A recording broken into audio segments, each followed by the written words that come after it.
আজকে যারা এই যে একজন বলতেছে যে অনেক স্থানের জায়গায় হিন্দুদের বাড়ি ঘরে হামলা করছে, দা নিয়ে ওই গ্রামের সমস্ত হিন্দুরা দা নিয়ে ওইখানে বসেন মন্দিরে, যাই যারা আসে কুপায় কাটেন।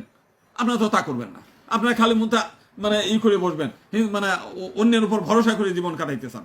আজকে দেখেন আমাদের যে সমস্ত, আমি বারবার বলতেছি, আজকে দেখেন আমাদের সাধু সন্ন্যাসীরা আছে, চরমুনার হুজুর যদি 1 লাখ লোক নিয়ে রাস্তায় নামে, তা আমাদের সাধু সন্ন্যাসীরা গুরুদেবরা যাদের শিষ্যগিরি করে খায়, যাদের পয়সা নিয়ে খায়, সেই শিষ্যদের বাঁচানোর জন্য হাজার হাজার লোক নিয়ে রাস্তায় নামে না কেন সেই সব গুরুদেবরা? তো লাভটা কি?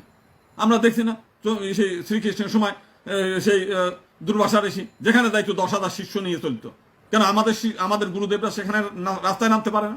আমাদের সন্ন্যাসীরা রাস্তায় নামতে পারে না?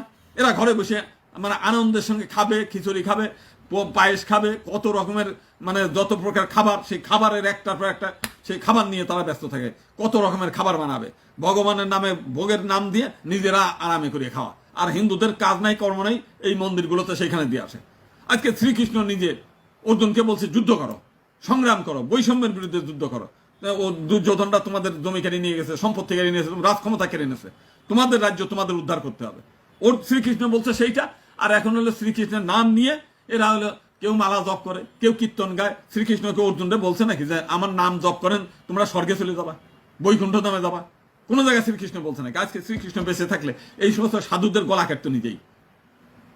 আমরা সবসময় বলছি যে অন্যায়ের বিরুদ্ধে প্রতিরোধ গড়ে তুলতে হবে, কিন্তু আমাদের যত সাধু, যত সন্ন্যাসী, যত মঠ, যত মন্দির, এগুলো কেমনে একটা খাওয়া দাওয়ার আসর বানায় এনেছে। আর হিন্দুরাও সেইখানে এদের পিছনে টাকা ঢালবে।